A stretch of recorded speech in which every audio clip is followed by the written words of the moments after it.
Hey, welcome to Accidental Gods, to the podcast where we believe that another world is still possible, and that together we will make it happen.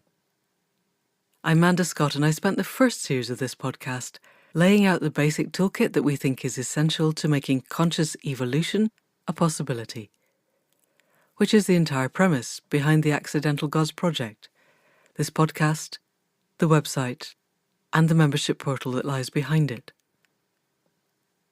Since then, we've been exploring the lively, living, inspiring intersection where art meets activism, politics meets philosophy, and science meets spirituality, from which we can craft a vision of the future that is generative for us all, that amazing and beautiful future that our hearts know is possible. And my guest this week is someone who is already crafting that world. Mary Reynolds' first garden for the Chelsea Flower Show won a gold medal, and since then she's written a book called The Garden Awakening, which is one of those that left me feeling so much that I was reading wild magic from someone who really understands how the world works.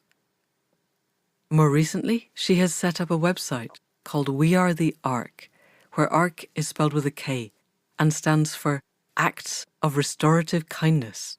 And she's built a whole worldwide movement of people who are taking their gardens and turning them into everything that we need them to be to restore the wild magic and the beauty of the world.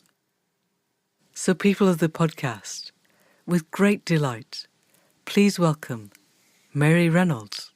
So Mary Reynolds, author and visionary and all-round amazing person, welcome to Accidental Gods. You wouldn't say that if you met me. I'm sure I would, actually. I read your book.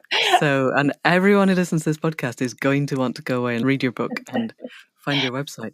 So you're out in Ireland at the moment. How has lockdown been for you? Have you had lockdown out there? Yeah, You must have. it's been not much different to real life because I work from home, and it's been a lot slower, and it's given me a chance to think, and I actually really enjoyed it. I just don't want to go back to the craziness, but I don't know anyone who does, to be honest. That's the thing. I mean, I'm sure my stepdaughter's husband, I don't know what relationship that makes him. He teaches at an inner city school in one of the towns near us. And his kids came back and they had genuinely done nothing for however long. And they were people who, last February you'd said if you could have 6 months off school, would you be happy? And they would have been very happy. They were desperate to get back to school because they had nothing else to do, which is, I don't think it's an advocate for our schooling system. It's an advocate for helping people find other ways to live. But it was quite sobering to realize that, because exactly like you, I don't know a single person who wants to go back to the way things were. And it doesn't seem like there's vision there to push for a new way from above, really. No, well, certainly not with us. I was hoping, because Ireland, obviously you had Leo Varadkar, who used to be a general practitioner. He was an actual medic who understood actual science. Yeah. So I'm guessing that the Irish approach to the whole coronavirus thing was slightly more coherent than the British one. Yeah. But even so, there's this seems to be this rush to get the economy back on track. And from my perspective, the economy wasn't working in the first place. Exactly. So why are we trying to get it back on track? But I think there's more realization of that. Are you finding conversations are more open and more fluid around you? It's kind of a funny one, because people are also becoming quite isolated and they're used to it. And so I don't know, I don't find I have as much contact with the two-legged species. So there's like a lot of fear, and they don't really know what they're afraid of, but there's a lot of fear being kind of created. So yes, it's very hard to know. I don't know if it's really, we've taken the opportunity that was presented to us. I think it was an opportunity, and I'm not seeing that it's being grasped by anyone with any level of power. Yeah. Yes, but I'm hoping that in the kind of mycelial undergrowth, there are networks being built, and the complexity of the system is being agitated in ways that perhaps we can make those in power redundant I hope quite so. quickly. That would be good. Because all change, all global movements, all the major changes in the world have come from small ground movements, grassroots movements that Yeah. really, that's the only time anything has actually changed. So things like, the Fridays for Future and Extinction Rebellion and, all Yes. the return to real power of women, which was herbal medicine and understanding, our connections with nature and the opportunities of listening and learning from plants and Yes. all Well those done. things. They are rising. I mean, over here, the people went back to growing their own food because they Yeah. realized that food security is a massive problem. There's probably only 3 or 4 days worth of food available in supermarkets, and we shouldn't be dependent upon that. Yeah. And 12 minutes worth of toilet rolls, obviously. Yes, but I think that's a worldwide phenomenon. I think everywhere people started growing their own, which is given. I don't know how bad your harvest has been, but I just got a quarter of the amount of hay off the hill than I usually get. So I think, other things are happening. But this is a good lead in to all the things that I want to talk about, because your book is one of the most profoundly practical in terms of how we make that spiritual connection to the land of any that I've read. And I'm curious to know a little bit, before we explore the detail of what you're saying in the book and what you're saying in your website, We Are the Ark. How did you come to this? Can you tell us a little bit about your growing up and the evolution of your understanding? Um, yeah, well, I grew up on a farm in Wexford. I was the youngest of 6 children, so we had a lot of freedom because my parents both worked full time as well as being farmers. And And this was in Ireland. in Ireland, in the southeast of Ireland. And I'm 46 now, so it was a good while ago. And things were quite different back then. The chemical usage was much less, Mm. and there was still life everywhere. And I remember that life. I remember the magic was everywhere still, and it's not so much anymore. So I guess I kind of I did whatever anyone who's lucky enough to live in the way that I do. I went, left home. I was supported to go to college. I'm very lucky in my life, but I kind of went and partied for years and basically disappeared. And it's only when I moved back to the countryside in West Wicklow, kind of what we call mountains in Ireland, but they're really only Mm. hills. And I remembered that even though I had just come out of college and I was doing really well as a designer at gardens, I kind of suddenly realized, God, I what am I doing? Like, this is all awful, and nature is magic, and I had forgotten my relationship with nature was the only really good one I'd ever had in my life, Wow. and so I tried to try and fix it, and I kind of started by going to the Chelsea Flower Show because I couldn't convince anybody to let me design a garden like this, and you know, I'm a bit, what's the word? Spontaneous. So when I get to a level of understanding, I jump with it before I have Right. worked out maybe there's a deeper level of understanding. And I keep doing that my whole way along. Like, I went to the Chelsea Flower Show. Yeah, I got a gold medal for this particular, using magic and intention and Yes. Can wildfire. you tell us a little bit more about that? Because the magic and the intention are really one of the things that I push a lot on this podcast, and it's wonderful to hear someone else actually using it. Okay.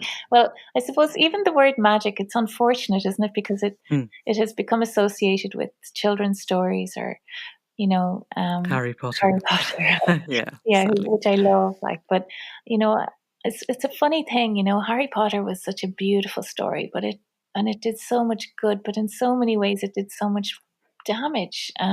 Because it disconnected people from the reality of the magic that we're surrounded by, and it put it Yes. further and further into the depths of fantasy. And Yes. so, I often, I remember I heard, or I read that J.K. Rowling actually said once that she didn't believe in magic, and I remember thinking, oh my God, the damage is Mm. so, it sounds silly, but the power and magic that's available to us is just, unless you believe in it, it's not there. And I suppose I saw it all the way through my life. I've managed um, to create things in my life with basically a mix of emotion and belief and intention. And so I was trying to figure out how to incorporate all this into my work. And so when I did the Chelsea Flower Show, for example, which was all the way back in 2002, I told all the people I was working with that the reason we're building this garden is to create a space that reminded people of how important nature was and how we were losing it and we needed to protect it, all the wild places. And that was the intention they all built it with. So that Right. energy got held within the space. And the impact of that was that anybody, there was a huge queue of people who wanted to look into the garden and talk to me about it. And I was standing at the front handing out kind of leaflets because I had 14 sponsors in the end, and I was desperately trying to make their input, of some benefit to them. So anyway, they all wanted to talk to me. And it was really interesting because anybody from England or America or beyond, they were all in tears. Like, they were looking in and they were saying, oh my God, I had forgotten about these places and how they all had a story from when they were young of a place they remembered that had this magic. And it was a nurturing memory. And they were devastated with grief that all those places were gone. And a lot of the Irish people or Scottish people passing by or Welsh, they kind of go, oh, it's just like a little bit of home because that magic still exists in many places, but Yeah. less so since then. It's the Yeah, energy. even in that time, because Even, that's less than 20 years ago. yeah. Can you give us a little bit of a word picture of what you built in that particular exhibit at Chelsea for people who Sure. kind of want to build it in their heads? Yeah. Well, I guess it was really tiny. It was something like 8 by 10 meters, and it was basically a dry stone wall, with a stone moon gate as the entrance. And within the stone wall, the earth undulated. So came down from the inside of the stone walls to the ground level, and then there was a circular kind of donut, which I'd call a rath, of meadow around a central pool. Um, and in the pool, there was stepping stones leading to 4 stone thrones, north, south, east, and Wow. west. And the idea was I was drawing on old ways. So, our ancestors used to believe the sun sunk into the waters, so it held power and at night time. And, the thrones were places that people sat to be in direct contact with the earth. There's often examples of stone thrones all over the countryside. They kind of would have been instilled with a particular intention themselves. So it was a very simple space. It had a certain amount of very old hawthorn trees, which we had saved from farm drainage schemes and road widening schemes. Gosh. It had lots. What happened to them afterwards? They ended up all going to, I think it's Battersea Park. So Okay. they live there now, which, at least they have each other. Yes, quite. Yes, because it'll be a very different experience to living in Ireland. Yeah, yeah, they're live anyway. So, and then that was it. And then it was full of basically what people would call weeds, wild plants. And weeds is a good thing in my book, I love, but it still has that negative connotation. So, yeah, so it was very simple, and it was filled with symbolism and sort of feeling. It Yes. wasn't trying to be perfect. There was lots of dead things in there, the way there would be in nature. It's not.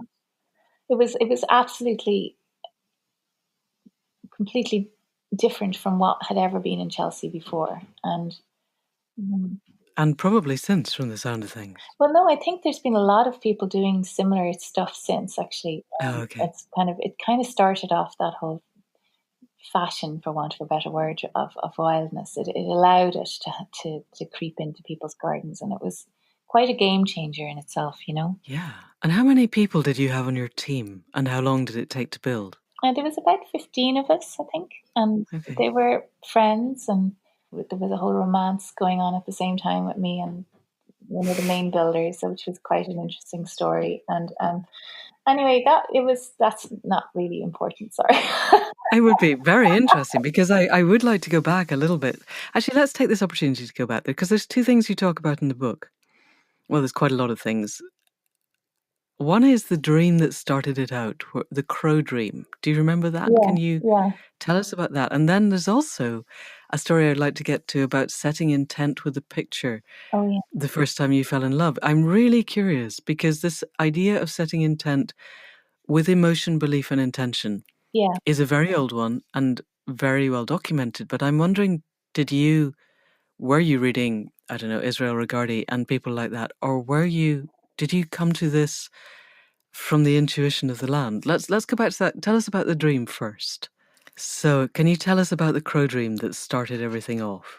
That was when I had just moved back to the countryside from living in Dublin and partying and, being a designer. And studying garden design, though. I did do all that, and I started a business. But anyway, when I moved back to the countryside, I was there I don't know how many nights, and uh, all through my life, I have occasional dreams which are very clear and they're strong messages. So this one was basically, I was a crow in the dream and I was flying along over really beautiful old landscape, ancient woods and hills and valleys and rivers, and it was pristine. It was beautiful.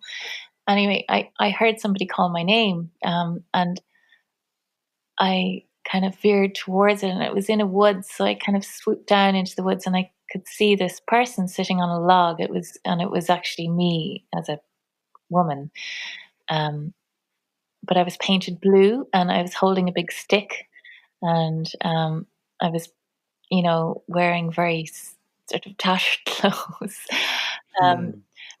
but as I got closer and realized who had been calling my name, the Mary on the log basically looked up, kind of grinning cheekily, and at me, and she didn't say anything, but it was so obvious.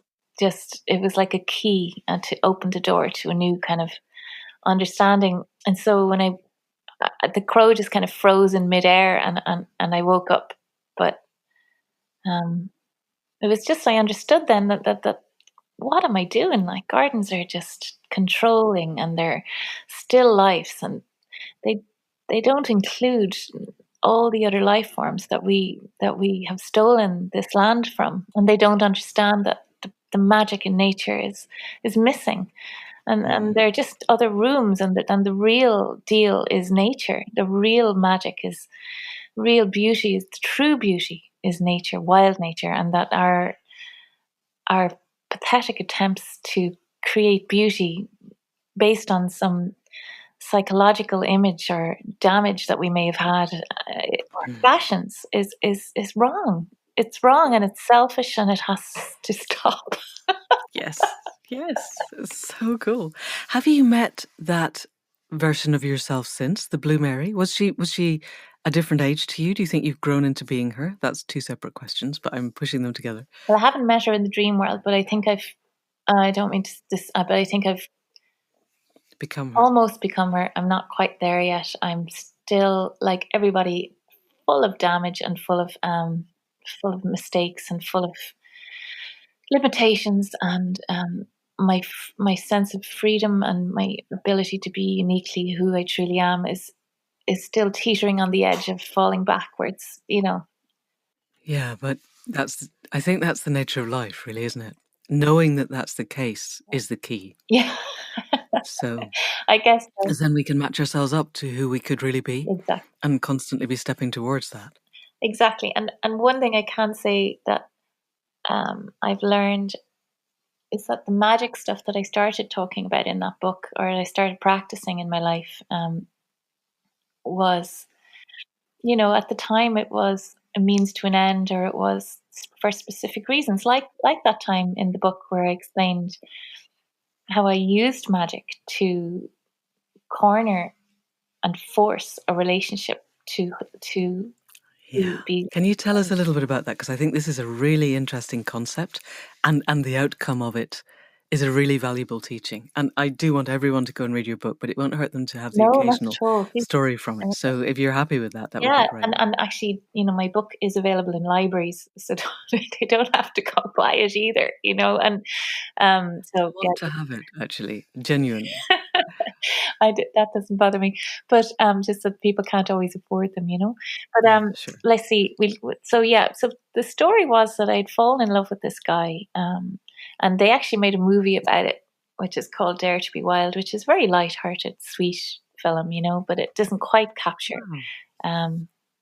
the actual story, but it's a sweet film. And when I met him, he was living in West Cork, which is in the west of Ireland, and I totally fell head over heels in love with him, and to a point where it just broke open my heart, and like I was terrified of going back to a place. And of course, I hadn't taken responsibility for my own life at that point, so I was convinced that it was all down to him. And so I needed him to stay with me. So when he went to Ethiopia, I just went into massive fear. And I was afraid because he was going out there to work on restoration projects, ecological restoration. And I was afraid I'd lose him. And I got it in my head that I couldn't build the garden without him. I was a mess. So I took a picture that we had taken together on, I don't know, on one of those photo booths. And In the days before selfies. yeah, exactly. And there was a picture of the two of us. So I cut one of them off. You used to get four of them on a strip or something like that. And I cut one of them off, and I went to I went out to this local kind of stone circle, which was full of energy, and it had this magical old hawthorn tree there as well. And I climbed up into the tree this is in the middle of the night, like it was ridiculous. Actually, no, it mightn't have been. It was the middle of the night when I undid it. But I can't remember what time of the day it was when I did it. I shoved the photograph into the heart of the tree, and I told myself that I asked the tree to take this relationship and bind it together forever, and and then I believed that would be done. And so I kind And you really wanted it. It's that combination of really powerful emotion, yeah, belief, and intention yeah, all combined together. exactly. So when I walked away, as far as I was concerned, it was complete. A done deal. And Yeah. then, we went ahead, and I went out to Ethiopia just to be sure. And I forced him to come back with me. And anyway, and then typical of me, I when I finished building the garden, and our relationship started to come apart, because I realized I had put everything into one basket, and that this wasn't going to work, And this was the Chelsea garden. yeah. Okay. And so I broke up with him. I ran off with someone else. I mean, it was such a disaster, but I didn't realize how invested he was. And of course, I was only thinking of myself, because I was young and selfish and stupid, and he was very upset. So now, obviously, he's very happy since, and he doesn't. I mean, he's much happier without me, and he has his own family. So this is just a reference to a long time ago, but I realized that he was desperately upset, and I had broken his heart, and he wasn't recovering. And I panicked one night, and I realized when I remembered what I had done. So I raced across the fields to this hawthorn tree, and I undid it. I took out the picture and I undid it, and You actually tore the picture up, I yeah, think I you tore wrote it in the up, book. and I suppose I was so full of horror at my own actions at that point, that there was plenty of emotion to go along with that. And I walked away knowing that he'd be okay now. And it's a funny thing, isn't it? Because you have to really believe that the stuff you've just done is going to happen, because otherwise it won't. It's a funny kind of a skill, Yes. and we can all learn it, and it doesn't belong to one particular person. This is a power that every single person has. And that's something I've learned over the years, that, we are all incredibly powerful, but we've been taught that we're not.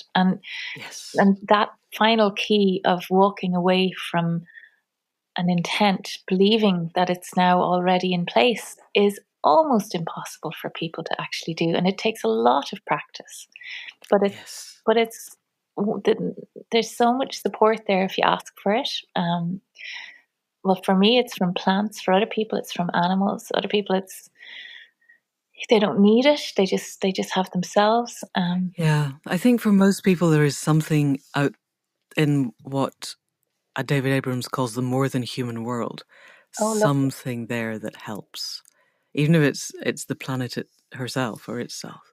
What really interests me on this is the intent and the integrity, because we spend quite a lot of time in the shamanic dreaming group that I work with, really focusing on integrity because we know that you can harness your intent to things that are not necessarily going to be for everybody's best and highest good. Yeah, And I'm really, really interested that you did this with this person who presumably at that point didn't know. I guess by now he's read the book and he yeah, does. yeah. But the doing it and the undoing it were yours entirely. And I'm guessing that your intentions now, you wouldn't do that again, I'm No, thinking. God, no. And that's what I say in the book. Be careful what you wish for. Yeah. Yeah. Be very careful that it's like you say. Integrity is the most important word, which I should have used. Actually, it's a great word because that's what you need to hold is integrity, and that Yeah. be aware that if you're asking for something to happen, always add in the proviso that if it's meant to be, if it's for my higher good, whatever way you want to put it, whatever you believe in, just make sure you're not forcing something which isn't Yeah. right. Yeah. Yeah. And it's hard because our egos get in the way and tell us that this is for the best and highest good of everybody, when in fact, Yeah. sometimes it's not. It's our fear speaking. And I want the world to carry on being exactly as it was because that's the way it goes. And I think I sometimes look at Donald Trump and think he's a really good example of what happens when somebody with I would venture to suggest, not necessarily the integrity that I would want, um, has the ability, nonetheless, to hold a very clear and strong intent. Yeah. Funny. And I'm still curious as to, because this is something that there are areas of life where this combination of emotion, belief, and intention are quite deeply written about. Um, and I'm wondering, did you learn this innately from your experiences with the land? Because you talk a lot about your experiences with the land in the book. Or were you exploring the nature of intent as a kind of sideline? Um, I'm not sure because I know that I have imagined things in my life and they've come to pass, Hmm. um, and then other times uh, I've tried to imagine things that I want to come to pass and they haven't. So I don't. I only started to kind of grasp it. I remember I was reading a book when I was doing the Chelsea Flower Show, and I was reading a book called The Seven Spiritual Laws of Success. Hmm. And in it, it said, that if you write something down and you repeat it every day until you actually believe it's happened, then it will happen. Hmm. So I did that with that. I wrote down, thank you for my full sponsorship and my gold medal at the Chelsea Flower Show. And that's kind of all I did to make that happen. And Wow. Well, then you also built an amazing garden, Mary. I think that is also an integral part of it. yeah, I know, but coming up with all that money for someone who really had no connections or abilities in that world was pure magic. There was no way around it other than it was pure magic the way it happened. Hmm. Yeah. So and lots of those things have happened throughout my life, and then and it's like the opposite of worrying. So I watched my mother worry herself into Hmm. dementia. And Right. worrying is the opposite of believing Yes. within magic and intention and prayer or whatever. Well, it's also creating a future with real emotion Yeah, and intent and belief, but it isn't the one that we want. I have a feeling that that's what we're doing in the world at the moment, but we have the capacity to, if we can feel our way into how would the world be if we got it right, and really feel it as if it happened, exactly as you said. You have to Yes. be in the place where it's happened. And actually, that's so important. Then, And I'm so glad you said that, because sometimes I think I'm the only person thinking that. So that is just wonderful to hear you say that, because I actually think there's something incredibly powerful. I often have this image of all of us in our tribe, you know, and I think I do feel like those of us who are on this kind of individual path, you know, who stepped out of the mists of craziness that we were living in, are kind of a tribe in some way. And I yeah, think I often yes, imagine if there was enough of us sat quietly and went in yes, and imagined the beautiful world, like Rob Hopkins wrote that beautiful book, book about, yes. From what is to what if. yeah.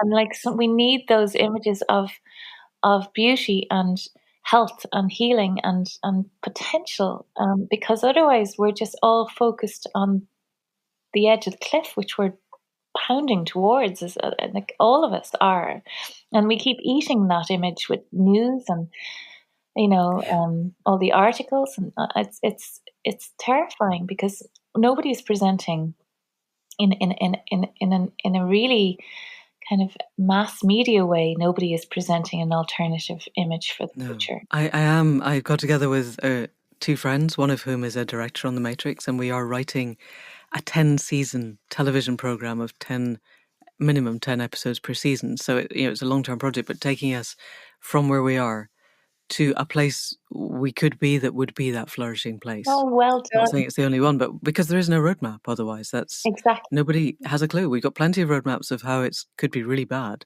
and there is no roadmap for how it could be good. So yes, sorry, this is That's really an great. aside, but So glad you're doing um, that. yeah, and we just need sponsorship. So I am working on kind of like you are, that we just need people who really get it, who are Okay. prepared to Well, fund it. what about crowdfunding? Have you looked at that? Um, yes, and we are contemplating that. Yeah, because I'd say there's enough of us It's that know we need it, yeah, you know? yeah, yeah, Um, that would be great. yeah. Television is a very powerful medium, isn't it? It's I think it's our equivalent now music. of what sitting around the fire in the round house was 2,000 years ago. Yeah. And it just, it's a way of reaching very large numbers of people that are otherwise unreachable, particularly now that nobody's going to be sitting in a cinema watching a film anymore. I know. But, binge watching Netflix is what we do instead of sitting around the fire telling each other stories of the heroes, Cuchulainn and anything else. It's how we get there. Exactly. So, but also the podcast, and you're talking to people. I am so in love with your book because you talk about intent and the ways that we can connect it to the land. I was particularly struck, you're talking about biodynamics and ways of increasing the soil biome as a way of increasing the whole biome. And this is one of my big things. I got into regenerative agriculture, but I didn't know about the yarrow and the stag liver. Oh, So just we're going to talk a little bit more about gardens and planning and all of the things, but just tell us about the yarrow and the stag liver. Do you remember that bit? I I do remember that bit, but I mean, I suppose in a way I'm really sorry I put that in, because I didn't word it very well, and people who are using biodynamic practices really got upset by it, because Oh, do they? they thought I was kind of Oh, poo-pooing biodynamic. It no. really wasn't my intent at all. And that's not how it came across to me. Yeah, I know. I was trying to explain that, all of these things that we do, with, you know, like if somebody hands you a stone and tells you that it's going to cure your headache, and you believe it, that then Mm, it's done its job. I mean, it's all about convincing our own adult minds mm, that something will happen, because actually the power all comes from within us to make these things yes. happen. It's not from any of those other things, but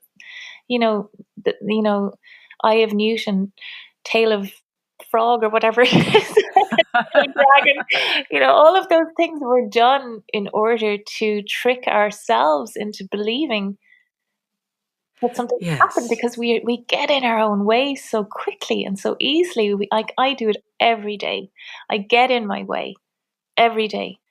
How do you get out of your way though, Mary? Because that's all of us listening, we all know how easy it is to get in our own way, but then some people have tried and tested pathways for getting out of their own way. And I'm thinking, you are one of those people. You've written books, you've created amazing gardens, you set up the website We Are the Ark, which we're going to talk about shortly. So you must have also ways of getting out of your own way. I don't every day, Amanda. I struggle a lot, and it's almost like the more I struggle, the harder it can get some days. So what I do find the only way out of it is, even when I'm panicking or I'm riddled with anxiety or whatever it is, I focus on what is in this particular room or in this field or in this moment that I have to be grateful for, and I force myself to look at the things that I'm grateful for, even if I can't breathe at that particular point. Right. And it's like digging a new channel in your brain, because the old ones are so easy to slide down. Yes. And we need to constantly work very, very hard to maintain new channels that don't remove our power. Or Yes. it's like I don't know where all this is going to bring us, but I know that we have the power to change everything instantly if we just believe we do. And I really want to get myself into a place where I can just sit in a room and imagine, imagine. I think if lots of us were doing that, I think it would change everything. Like you say, we need a roadmap to imagine, so that we're all imagining the same thing, because that will change everything. And I think for me, the thing that came for me out of lockdown, I live on the side of a hill, and I go up the hill and I ask the hill, what do you want of me? Or I ask the world. And what came at that point was that I needed to record a meditation for people to do that does exactly what you said. And the key was that we need to feel our way into a future that feels like the one that we'd really want. We don't necessarily need to, in the beginning, know what it looks like. And we definitely don't have to think about how we're getting there, because that way we sidetrack ourselves with all of the yes buts.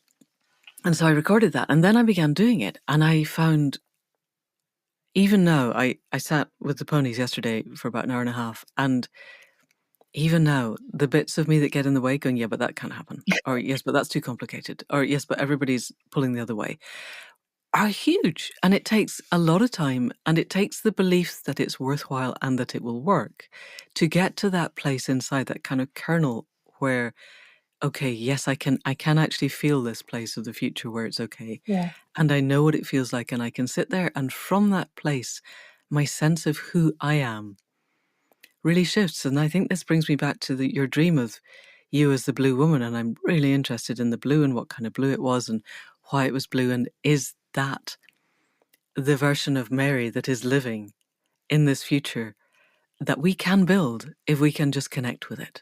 That's lovely. I never thought of it like that. Yeah. And do you think, I don't know, what sort of blue was it? We're going in a bit of a circle. No, it was. People in the podcast get used to this, so it's okay. How would you? I don't know. I'm not good at types of blue. It was like But was it a kind of woad blue? yeah, Was it the sort of blue kind of a of color. dye? That kind of a color. Yeah. It was like. Yeah. Sorry, this is going to be really, really pathetic. But do you remember on Braveheart? So it was something Yes, painted the blue. paint. Yeah. Yeah. It was that color. That blue. So Yeah. yeah, That's whatever interesting. that And the thing about woad is it doesn't make that color often. Okay. When I was writing the Boudica books, I had to really look into it. And there's some amazing things about woad. And if you mix it with egg white, I think Yeah. it takes about 90 seconds for the color to begin to develop. Yeah. So I'm imagining you're in a ceremony 2,000 years ago, and the person that you respect most in the world paints these designs on you, and you can't see anything. And then you go out in the light, and gradually this color Oh, arrives. so cool. Wow. And how amazing that would be. But the really interesting thing is that if you mix the woad with bear fat or goose fat, or I think tallow, which is sheep fat, it comes out as exactly the same color as armies of the world use in their dawn and dusk camouflage. Oh, wow. And a spear or a blade will slide off unless it's really directly, and it has antibacterial properties. So I don't think they were painting themselves blue, our ancestors. I think they were covering themselves in this amazing dawn dusk mist colored, because Caesar says they came out of the mists and we couldn't see them. Wow, that's amazing. And he says they were covered in sky-colored paint. They didn't have a word for blue. Oh, In Latin, it was sky-colored. yes, that's And they were here at the equinox, and I think, guys, the skies at the equinox around here are not blue. The equinoctial storms are very grey. And so I think they were grey, not blue. But even so, I think that blue for us is a very iconic colour of ancientness and wisdom and connectedness. Wow, that's wonderful. I didn't know that. So there's so much I want to talk about, Mary. Let's go back to the thing about the biodynamics I think is interesting, and I'm really sad if biodynamic people were offended, because I think it's really inspiring, because it's not just intent, it's also you're bringing in yarrow, which is this extraordinary plant. You're bringing in the power and the energy of the stag. And then, as I understood it, you stuff the yarrow into the stag's liver somehow. I don't quite understand. Then you hang it up and then you bury it, or the other way around. And I'm thinking you then, with that, are creating the most amazing bacterial colonies, cultures, that you can then sow on the land as a way of restoring a really diverse biome. Yeah, I guess so. I guess that's what they're doing. But often, I mean, it wasn't my recipe that I was explaining. It was I was referring to one that's a standard practice in biodynamic agriculture. Yeah. So So it's tested. They've tested this and it and works. this works, yes. And yeah, and then I have a very simple method of restoring that microbiome in your land by going to an old growth woodland near you and taking a handful of the soil and mixing it into a large container of water, Yeah. maybe with a And it little. needs to be spring water or rainwater, so it's Yeah, not full of chlorine that will kill everything off. exactly, and Yes. maybe put in some molasses to feed the bacteria and the fungi or whatever it is that needs feeding, and just keep stirring with the intention of what it is you want to restore the health to the land of with, and just stir it like in biodynamics they stir things into vortexes because it allows the oxygen to reach down into the depths of the body of water, and then they go in the Right. opposite direction. But Right. I also feel once you're using your thoughts or your words to tell the water what your intention is, it'll hold that for you as well. And then I tell people to stop before they get distracted and bored, because then Yep. that's enough. And then you don't want to put And you those. don't want distraction and boredom in the water. You want your clear intent. And then you don't leave it for longer than 48 hours and not shorter than 24, because they start to eat each other, the microorganisms, at that point. Oh, okay. So you spray it then on the land and it restores. It's a very cheap and cheerful method of kicking off the microbiome ecosystem, Yeah.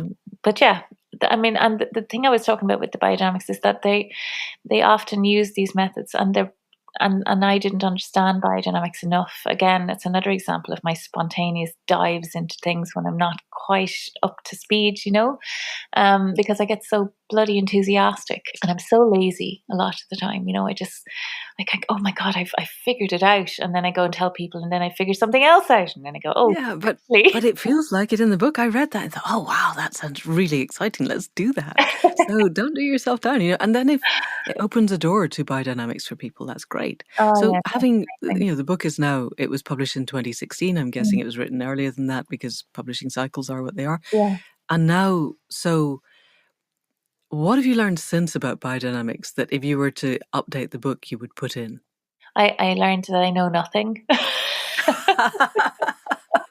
But I still, Okay. Fair enough. but I learn that every day, I learn every day. I learn that I know nothing, and I suppose what I would do would be, if I was going to update the book, I would still hold to the fact that biodynamics are similar to any of those methods which help us believe that something will happen, because it helps us get out of our own way, so that we can believe it's happened. And once we can steadfastly believe that something is now done, it's done. And Yeah. look, it like I don't read books about this stuff, so I'm sure there's people who've actually written really well about it, but I I just have a very simplistic and kind of very Irish way of looking at it, maybe. Like it's just my understanding of plants, and now it's developed into. I didn't realize that I had this really strong connection with animals and creatures, and I've been given that indication the whole way along. That Yeah, you had a crow dream right at the start, but hey. yeah, but I never really grasped it until one day I was sitting at my desk, 2 years ago now, looking down over my garden, and a fox ran past in the middle of winter, in the middle of the morning, and my kids were gone to school, and two hares were chasing the fox, which was very unusual. And a little while later, I kept watching, and I saw a hedgehog or two running along underneath the hedge in the same direction, and they're supposed to be asleep and nocturnal. So Yes. I got out and I went in the direction they were coming from, and across the road at the end of my lane, there was this incredible, beautiful thicket of a field which was impenetrable, full of wild plants and shrubs and trees. And somebody had got planning permission to build a house No. at the top of the field, and they'd gone in with a digger and they'd cleared the whole thing out to make a garden without any thought for the creatures that we're sharing the land with. And I stood there in absolute horror and realized I have done this myself so many times. And that was kind of the end of my end of one world and beginning of another. And I realized that all these creatures have nowhere left to go. Farming has become toxic in so many ways, and habitats are removed to within an inch of their lives to make way for more chemically laden crops. And there's nowhere safe for them. And the only places they have are gardens, and that they don't contain all the connections that we need, all the wild plants, that there's a whole very intricate web called the food web, that the basis of which is our native plants. And our gardens are filled with things that are totally not native. And so the whole food web is collapsing. And the only places they've left are these tiny little pockets of wildness. And we keep removing them without considering who is living there. And that broke my heart. And I went home and I started writing another book, and then I realized that was going to take too long. So I set up a website with my friends Claire and Jen and Joel and Ruth, this fabulous illustrator who did the book with me, Ruth Evans. She did lots of illustrations, and none of us wanted to make any money out of it. Just all of us are very passionate about what we're doing. And so we started it. We called We Are the Ark, and I asking people to build an ark in their land, to give as much of it as they can back to nature, acts of restorative kindness to the earth. That's what it is. And very simple, to put up a sign, to give it at least half of your garden back if you can. And it's really cute because I do ask people to grow their own food as very much important part of it, because we need to step outside the system that's killing everything, which is agriculture and horticulture and fishing. Industrial fishing is a bloody disaster. Yes. So in order to really make a difference, we need to step outside the system. And the only way to do that is to grow your own food or to support local organic box schemes and farmers that are actually regenerative and organic. And otherwise, we're not doing enough. So it's very simple. They put up a sign saying this is an ark, and the website is written underneath that. People make their own signs. We're not selling anything. And I will put a link in the show notes so people can find you. And it's become this global movement, which is suddenly now, do you have a garden or do you have an ark? And it's so simple, and people have taken ownership of it, and it's all over the world, and it's just wonderful. It gives people hope, Yes. And the fact that it is global, and people are posting things on Facebook and sharing pictures on Instagram. And there's a guy in the States who, a guy called Doug Tallamy, who's a insect specialist. Brilliant. He's set up the homegrown national park, and I was listening to a podcast the other day with someone who said they'd done this. And in their kind of green desert bit of Indiana, and the neighbors were coming to ask, "What are you doing?" and then going, "How do I do this?" And this is the way we create revolutions, because this is something visible and practical. And as you said near the beginning with your garden at Chelsea, people weep to remember their childhoods. And we're finding over here hedgehogs are almost extinct. And and people remember that, and it's cutting across the political boundaries a bit of, wouldn't it be nice if we could just make it okay for the hedgehogs? And that just means spraying a bit less, and as you said, eating differently, and stop your garden being a green desert. It's really interesting. So yes, people, on the website there's all kinds of ideas of what you can do, Yeah. and just stop mowing the lawn is the first, isn't it? As far as I can tell, that's, Well, if you just have a diverse lawn, sometimes people have like green desert lawns, which are like just one species of grass, and okay. then they actually kind of have to either scrape it off and sow what we call an arc meadow, which is locally collected weed seeds, Okay. or else a wildflower meadow, or else just even to put patches of native plant kind of islands within that lawn and allow them to spread out from there, because the kind of non-native grasses are really competitive and they won't allow things to compete with them. So Okay. anyway, so yeah, there's a lot involved, and yet it's so simple. It's certain things that people just don't understand is that like all this lighting that we have is killing all Yes, the that was something I had no idea of. So tell us about the lighting, because that's really interesting, and also something people can just do today. Yeah, I didn't know either, Amanda. It's like, you think I'd have known, but I didn't know that the blue and white toned LED lights are blinding all the nighttime pollinators, and they're cutting a massive amount of strands of the food web, because now bats don't have any food because the moths are disappearing. Right. They're like, there's so many nighttime pollinators, which are extremely important for pollination, but also as a food source for so many creatures at night. Right. And without them, the ecosystem collapses. Yeah. So, I mean, when it collapses, we go too, and nature in Ireland, nature has already collapsed. We're looking at the remnants of nature, It's mostly just a sheep ranch now, and that's just really sad, So we do have to change everything. So you can change your bulbs in your garden back to an amber tone, or you can put Or filters just take them over them. out. Take them Switch out. them off. Switch them off so that we have darkness.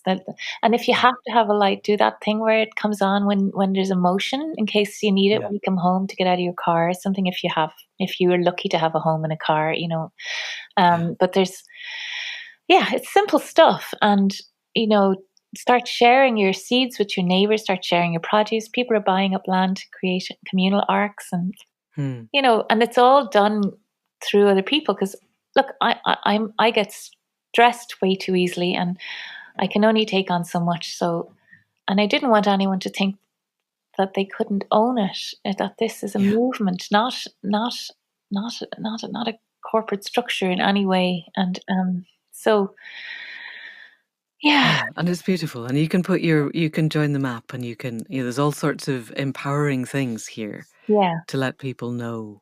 There is. Where, Even if, I mean, look, most people don't want to put their arcs on the map because of food security issues, which I totally understand. right. So, but even with that, like, there's 9,000 acres on the map as it is, and every tiny window box full of weeds is important. Do you know? That's important, and you get to see all these creatures come to visit you in your window box if you only live in an apartment, and it's just magical. You're sharing this earth then with those little creatures, and it gives people hope and inspiration. And even if they've only given a patch of their garden back to nature, when they see what comes to live there, they very, very quickly give the rest of it back. Right. Yes. And that's the best thing about it. They spend their life suddenly with those cameras with, you can see things at nighttime, or the nesting cameras, and suddenly people's lives have meaning again, because of all the creatures in this whole earth, we're the only ones that don't have a role in that food web. Only one.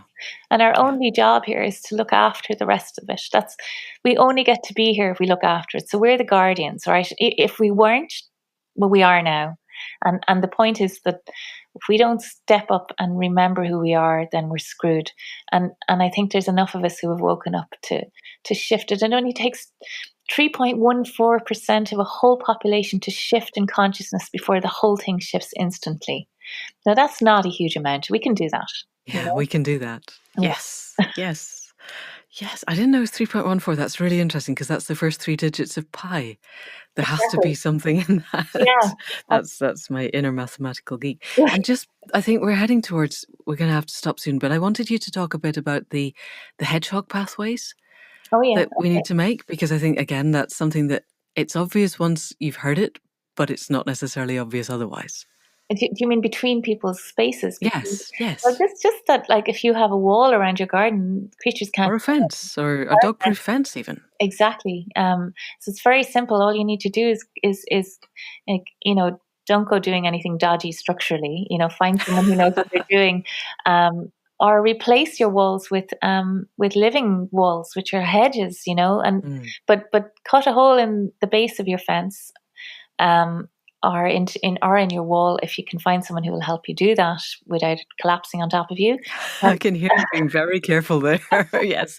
Do not hit your wall with a sledgehammer. Don't yeah, do this at home, children, but make a gap yeah, make a for gap. the hedgehogs to come through. It's not just the hedgehogs. There's so many creatures that need access, because, like, hedgehogs, I think they have something like a 10-acre Territory.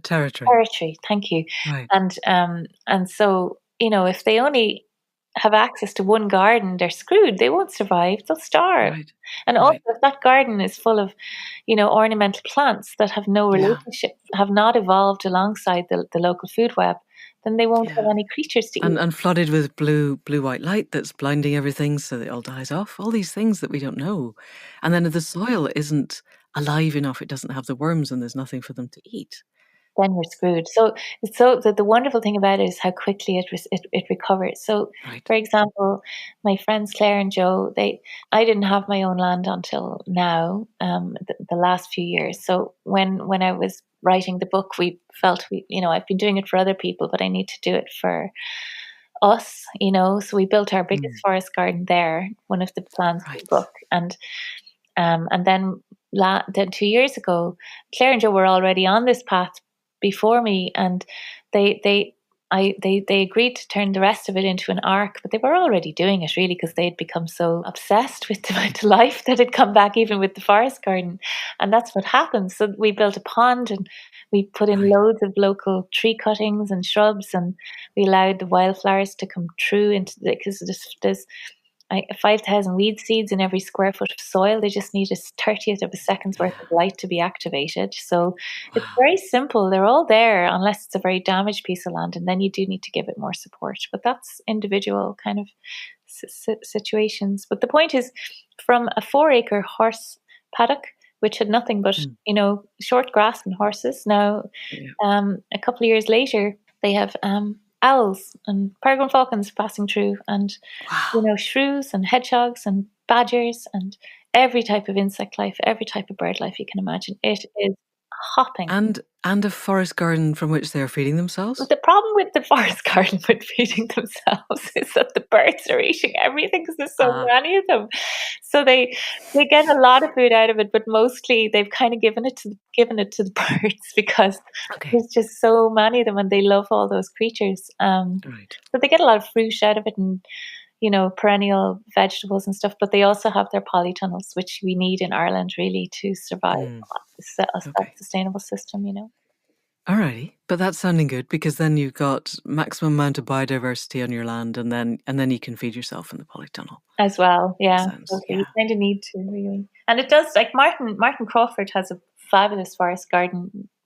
I In don't know Devon. where, Devon, okay. Yes. But Yes. and it did take a long time. It takes a Oh long no, it's time. Much Wenlock. I Uh, think his original one is near here. It's Much Wenlock, and then he went down to Dartington. Anyway, Okay. yes. It takes a while for those to get to a point where they are, you know, ready to feed you, as well as all the other creatures that are going to race back there because Yeah. they're desperate to be Yes. fed. Yes, and maybe we need to look at regenerative farming, which draws in carbon into the soil and builds biodiversity and holds water. Because Yeah. last week we had the most astonishing storms, and someone had just ploughed a field in the neighbouring village, and basically the soil of that field ended up on the road, Oh God. and is gone now. And I mentioned to a local farmer's daughter that maybe planting some trees would be good, and she folded her arms and said, "No, I don't think you'll find that's good, because the trees take the water from the soil and that the grass needs." It's like, yeah, but now there's no soil because there were no trees. So we need to be having slightly different conversations, and I'm very bad because I obviously trigger everybody's telegraph reading instincts somehow. But if we can get the regenerative agriculture going and get people off the industrial agriculture, then we can also have the 4-acre former paddocks that become wildlife havens. That would be fine. I read something, or I heard something a while ago, a guy called David Johnson, who's in University of New Mexico, and he did a kind of calculation that if 40% of the world's surface area that's given over to industrial agriculture, chemical agriculture, were given instead to regenerative agriculture, the sort that builds the soil, builds biodiversity, holds water, we would be at pre-industrial levels of carbon dioxide within 10 years. Oh, wow. That's amazing. And I think that's a no-brainer. It's not hard. You get better, more nutritious food. I don't know if you've listened to any of the stuff on glyphosate, but it's genuinely terrifying how utterly damaging that is to all of us. I know. So you get food that isn't killing you or your kids. We get massive increases in soil biodiversity, plant biodiversity, the whole of the food web, and it draws in carbon. So the only thing that happens is that Monsanto goes bust. I think that's, this is a win all round as far as I'm concerned. And I do not understand why we're not doing it, other than the fact that Monsanto would go bust and they don't want it. But, it's worth working for. Politicians are lobbied by these very wealthy corporations, and that's why. But even wealthy corporations are made up of individuals who, I bet, if we had brought them to your garden in Chelsea, would have wept. Yeah, and I always say that to people, that even in America, say, where they have all those really weird what are they called, community kind of police on housing.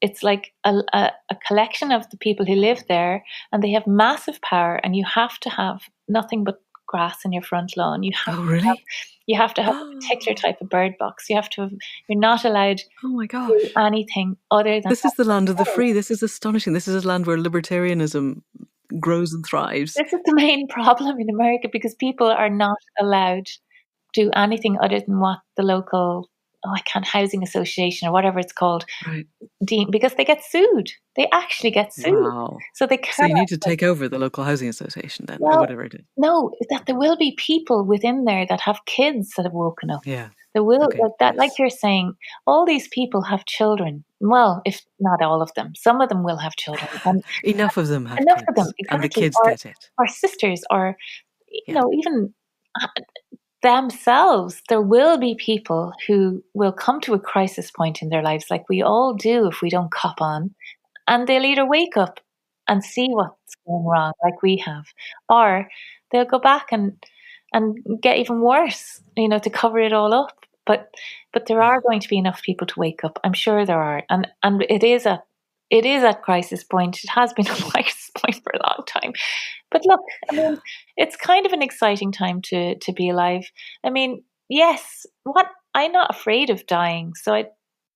It's just kind of strange watching it all happen. But it would just be nice not to take everything else with us. That's it. It's just, what are we doing? Where's our kindness? Where's our compassion for life on this earth, for people, for creatures? So it's not okay. So we need to change. So just before we end, I want to end on a slightly more up note.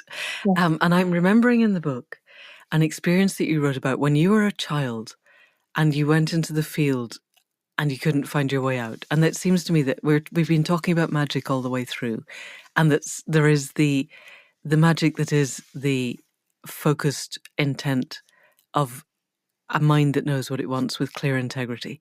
But also there is just the magic of the land.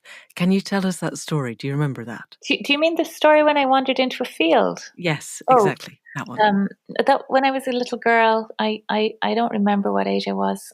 It was like somewhere between 5 and 7. Just only, and I walked up to the top of the farm because nobody knew where you went or where you were all day. They didn't. You just came back for food, and that was it. And I walked into this tiny little field, which was really heavily kind of hedged with gorse and brambles and hawthorns and elders and all that around the outside. And there was about a 4 meter gap where my dad would have driven the tractor into it, and battered old tractor. And anyway, I remember wandering into it. It was May, and I do remember that because I remember the smell of the hawthorns, which has always been Yes. very strong, and memories and smells are very strong. And or yeah, you know what I mean. And anyway, I walked into the field, and I remember I had a very strong feeling that there was something behind me. When I turned around, the gap which I just walked through, which was 4 meters wide, was gone. Mm. It had completely closed, and it was just the hedge. It was just more hedge and trees and plants, and I got really scared because that's very scary for anyone, you know. And Especially a young child. yeah, I couldn't understand what had just happened, and I couldn't find my way out of the field. I wandered around for ages, crying and shouting, but sure, I was so far up, nobody could hear me. And eventually, I got distracted by the butterflies, and I sat in the middle of the field, and then I calmed down, and then I remember feeling like I was being watched, and I looked up, and I realized that the spirits that were watching me as such were the plants themselves, Yeah. and that they were leaning towards me, hoping that I would recognize them. And I recognized that they all had their own personalities, same as people. The different spirits, different personalities. Some of them were grumpy, and some of them were happy, and some of them were really bright, and some of them were kind of suspicious. And like, they all had their own feeling, and I just didn't understand it like it at the time. I mean, it was only when I was writing the book that I had to really think about it, and I realized that these plants were part of my family and I was part of theirs, because Mm.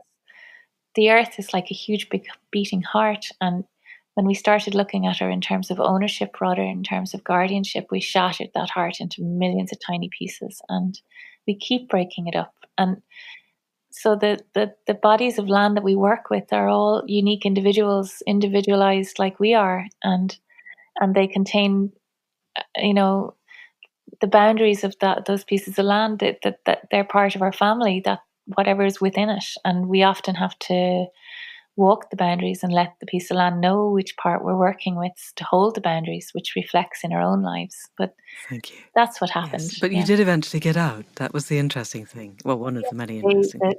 somebody, a neighbour's daughter, an older girl, I don't know whether she heard me but she shouted over the ditch. She must have seen me because she came across a couple of fields to see me. And when I looked around, then the gap was back, and I just wandered home. But of course, I didn't tell anyone about it. I did tell my dad when I was 18. I remember, and I remember he was quite shocked because the same thing had happened to his granddad in that field Yeah. a long time ago. But yeah, so there you go. Which is the amazing thing about ancestral land. Yeah, And the land binds to the families. totally. Yeah, And that's so easy to lose. yeah. It is. It is. So, Yeah, it's a funny but element. also to find again and to recreate. To recreate, even with a tiny patch, if you're lucky enough to have one, you can really create a very strong relationship with your land, which is powerful because the land attracts in the same type of person that the land itself is. Like what? So, like Mm. with different types of healing that are required. Sorry, I hate that word, but just, I mean, say my land, which I have now, is, it's starting to trust me. But for a long Right. time, I could tell it was like, yeah, whatever. It wouldn't even look at me, wouldn't even connect with me. It's like it just was expecting me to And abandon how it. long has it taken? Was it about 3, 4, 5 years? 5 years. Okay. But you've been using real intent to connect with it in those 5 years, I I'm have, guessing. but it took a lot of work. But sure, I'm like that. I mean, I'm a disaster. I kind of have a major patterns of abandonment and rejection, and it's all my fault. But anyway, as I'm working on the land to fix that, it's fixed it in myself. That's the wonderful Right. thing, and that's the opportunity that land presents to us, and that's what my book is about, really. Yes. Yes. And if people don't own land, as you said, we can form community groups. Yeah, If every bit of land that came for sale was bought by community groups instead of by Russian oligarchs and big industrial farmers, we would transform the landscape. And totally. it is possible. Yeah, and create corridors and Yeah. kind of a patchwork quilt of hope, really, which is what we need. Oh, I love that. That can be the title of the podcast. Patchwork Quilt of Hope. Yes. Wonderful. So I think we're going to have to close. Is there anything that you'd like to say to people listening in closing? I think a patchwork quilt of hope is a very good ending, but if there's anything else that you felt you wanted to say, now is the time. Just don't ever think that anybody else knows more than you. Just trust yourself, and everyone is learning, and just to believe in yourself if you can. And I know it's hard because some people have very difficult lives, but if you can if you do have a garden, you can get a lot of support there, and a lot of joy, and the arc movement brings a lot of Yes. belonging and hope with it. So yeah, it's so simple. You don't have to do too much. So jump on board. Magic. Yes, jump on board. And I will link to the ARC and to the Facebook group, and there's a community there, people, and it's very well worth joining. Yeah, it's lovely. So thank you so much. That was just actually magical in its truest sense. I am so glad we were able to connect. Thank you. Me too. Thanks, Amanda. So that's it for another week. Huge thanks to Mary for the raw honesty of her life and for making the magic happen across the world in the ways she so clearly does. I will put links to the ARC, to her own website, and to her book in the show notes. Please do go and follow those up. And we will be back next week with another conversation. If you have any ideas of people you would like to hear on the podcast, do get in touch. You will get to me at Manda, that's Manda with an M, M-A-N-D-A, at accidentalgods.life. In the meantime, thanks as ever to Caro C for the music at the head and foot of the podcast and for the sound production. Thanks to Faith Tilleray for being the other half of the creative team that is Accidental Gods and for designing the website. If you want to come and visit us, we're at accidentalgods.life on the web. You'll find the show notes there, all of the other podcasts, the visualizations and meditations in the resources section, and access to the Accidental Gods membership program, which is a structured training designed to bring the kind of magic that we were talking about into everybody's lives, to give you step-by-step instructions of how to connect with the world that needs us so badly to connect with it. So if you know of anybody else who would like to take part in building this patchwork quilt of hope, who would like to be part of the greater network of the mycelial structures that we are creating, then do please send them the link to the podcast and to the website. In the meantime, that's it for now. See you next week. Thank you and goodbye.